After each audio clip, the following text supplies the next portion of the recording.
tiene el doble de déficit que el propio Tesoro. Y eso te hace preguntar, bueno, ¿cómo se va a financiar? ¿Cómo se va a resolver? ¿Cómo lo van a resolver, básicamente? Bueno, Marcelo, ¿cómo pensás que se resuelve esto?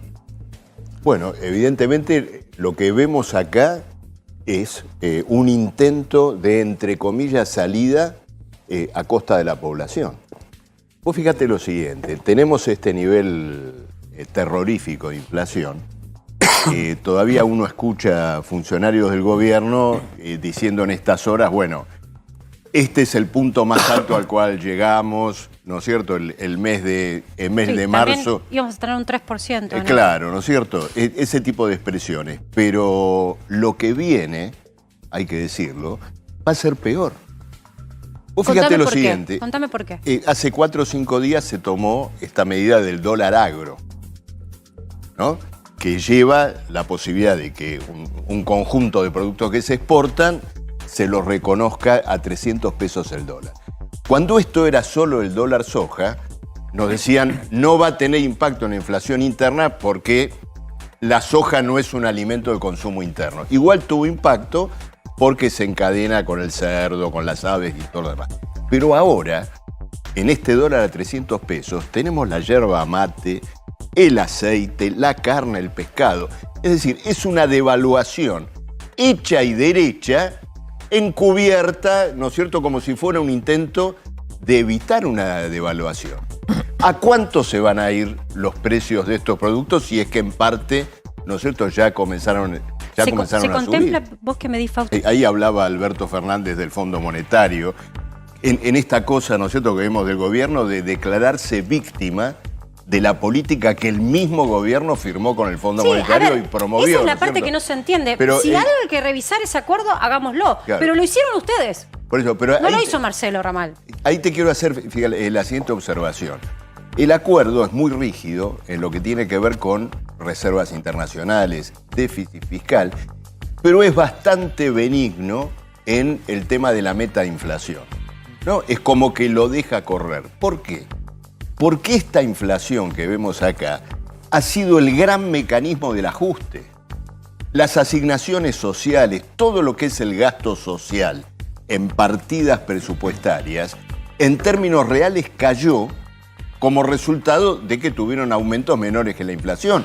Lo mismo ocurre con las jubilaciones y con el salario. Entonces el Fondo Monetario deja correr la inflación alta porque es el gran mecanismo del ajuste contra los salarios, contra las jubilaciones y contra los gastos sociales. Sí, hay que decir yo insisto, esto. Mira, yo te doy ya un planteo, una propuesta. El déficit fiscal del país se estima, la meta del FMI, ponele 2% del PBI, ¿no? ¿Sabes cuánto es lo que el presupuesto nacional le dedica subsidios a grupos empresarios? 2,5% del PBI. Es decir, el dinero que grandes corporaciones capitalistas reciben del Estado y que luego crean un mercado de deuda. Porque muchas veces se dice, no, la deuda se crea por el déficit fiscal. Sí, pero, momento, ese déficit fiscal se arma para que exista un mercado de deuda. Hay capitales que rondan por el mundo buscando colgarse. Ahora, capitalismo, suprimamos los subsidios del Estado a los grupos capitalistas y se terminó el déficit fiscal. Sí, el problema es Queda dinero para armar, por ejemplo, un plan de viviendas y de obra pública. Yo empiezo a pensar que hemos ido a parar. Ahora, si te pones a reflexionar, es que no te conviene. Si vos salís a trabajar por menos de 200.000 pesos, no te conviene.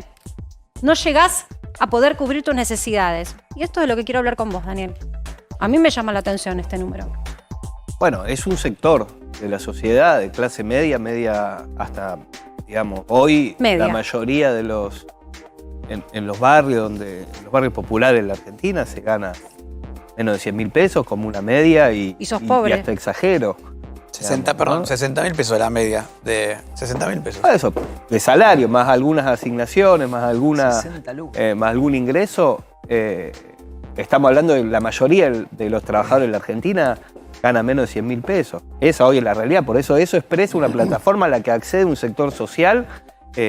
Y la Argentina, el mundo del trabajo. O sea, esto sería el reclamo de un grupo de privilegiados. de la clase media Esto sería privilegiada. el reclamo de un grupo de No, privilegiados. yo no quiero hacer decís vos. cuestionamiento, quiero decir que hay un sector medio que No, accede. ese es un sector medio. Yo creo que efectivamente la gente que dice eso tiene razón.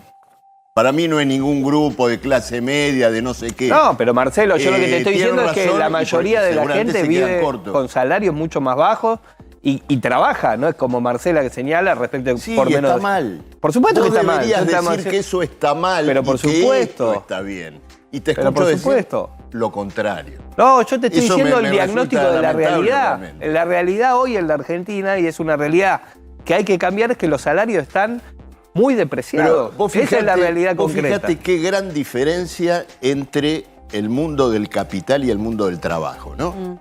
Recién vimos los precios. Los precios, 7,7, todo lo que vimos recién, ¿no?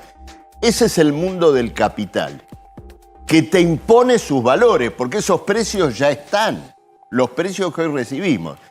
El mundo del trabajo, con estos 200.000 pesos, te está diciendo no lo que logró imponer, sino lo que quisiera tener. Es decir, que el salario es una ilusión, es una quimera, y el precio y la ganancia del capital, una certeza. Ese es el mundo que debe ser cambiado. Como me hablaste de capitalismo. Claro. Bueno, ese es el capitalismo que evidentemente está mostrando límites inocultables, incluso a escala mundial, porque vos mencionaste Sí. la guerra, y que exista una guerra de esta dimensión con todos los colapsos que ¿Vos estás de genera. acuerdo que están en jaque los valores peronistas con estos números? Pero indudablemente hace mucho. Hay que dar clases, tenés a tus alumnos, te sentás hoy y esto viste que está, los manuales y Argentina. Entonces, Argentina, vos le escribís el propio manual. ¿Estamos en crisis? Sí, por dos elementos. Estamos en cesación de pagos y en una crisis social histórica, inédita. El país que tiene que afrontar esa cesación de pagos vive un nivel de empobrecimiento que no vivió jamás. Fausto, ¿Vos ¿vos puede puede llegar llegar a ser la inflación este año? Estamos estimando cerca de 120% de inflación, un poco más arriba. Marcelo, ¿para vos la Sí, inflación? Sí, probablemente eso sea simplemente el piso. El escenario que me interesa proyectar o advertir tiene que ver con el mundo del trabajo y que significa lo siguiente, paritarias que corran detrás de la inflación, con una inflación mensual del 8%, 9%, es un desastre para el salario. Vos pensás que... ¿Por qué no se enteraron los gremialistas? Bueno, porque están completamente conchavados con el gobierno. Pero, es algo elemental. ¿Qué Vos los te das hace en el cuenta. poder? ¿Las alianzas políticas o las bases que todo el tiempo No, los sostienen? ocurre lo siguiente. Digamos, lo que se conoce como burocracia sindical está con todos los gobiernos. Estuvieron con Moyano. Ya están reuniéndose con Patricia Bullrich para discutir la próxima reforma laboral. Los mismos que hoy están aceptando paritarias a la baja. Lo que te quiero decir, Marcela, es lo siguiente. Fíjate, con un salario de 100.000 pesos, con una inflación del 7% mensual, en 30 días perdió 7.000 pesos. Aunque te reajusten, imagínate, si te reajustan en 60 días, como son las mejores paritarias, perdiste 15.000 pesos. Entonces, está planteado el problema de la indexación mensual del salario. En un país donde los tenedores de deuda pública tienen títulos indexados mensualmente por SER o por el dólar, ¿por qué no pueden tener el salario indexado los que representamos el 99% de la Argentina? Con nosotros también, Ramal. Marcelo, sentías cuando escuchabas lo de China. Ahora, necesitamos hacer alianza con todo el mundo, evidentemente. Vamos a Estados Unidos, le pedimos plata a los chinos, la ideología se ha abandonado, estamos por el dinero acá. Sí, acá indudablemente que el gobierno afronta ahí una gran contradicción porque tiene que discutir su situación financiera cuando hay poderosos intereses económicos atados a China en lo que tiene que ver con el comercio exterior, pero digamos, más allá de esa cuestión, recién hablaba Sachs de Adrián. dólar agro, Sí. dólar agro y todo lo demás, lo que es cierto es que los dólares que ingresan con estas devaluaciones disfrazadas después salen. Es decir, los planes soja 1, soja 2 han fracasado. y esto evidentemente también está en la agenda planteada,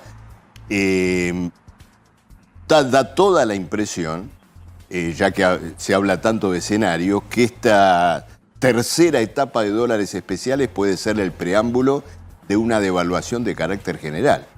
Pero frente a los cuadros que han trazado acá los amigos, yo quiero preguntarles, ¿hay que temer de que Aníbal Fernández pueda tener razón con lo que pronunció la sangre en la últimas calle horas?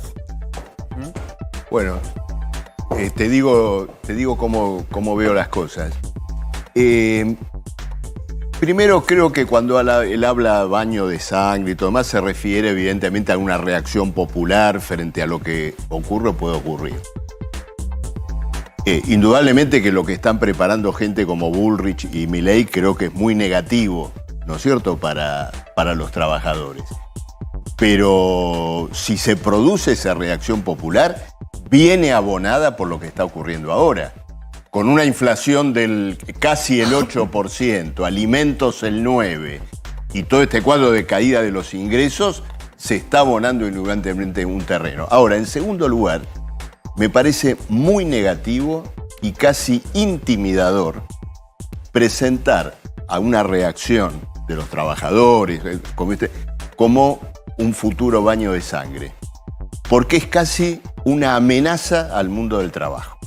¿Qué significa? Si ustedes salen a la calle, van a tener una respuesta sangrienta, desgraciada. Falso. Es falso inclusive pensándolo en la historia. Por ejemplo, la humanidad y la humanidad reciente perdió muchísimas vidas como resultado del hambre, de la desigualdad social, de las políticas de los que decían no reaccionen porque puede haber consecuencias negativas. Las revoluciones sociales, los levantamientos populares, indudablemente tuvieron choques y demás, pero siempre abrieron un rumbo más positivo al mundo que la miseria, la opresión, los dictadores. Entonces, frente a eso, yo creo que hay que rechazar lo de Aníbal Fernández por sobre todas las cosas, por intimidador. Levantar el espantajo del baño de sangre cuando los trabajadores argentinos, por ejemplo, si siguieran el camino de Francia, una huelga general, es decir, una respuesta maciza de todo el mundo, harían ver la enorme fuerza que tienen frente a poderes sociales que están desgastados, que son decadentes.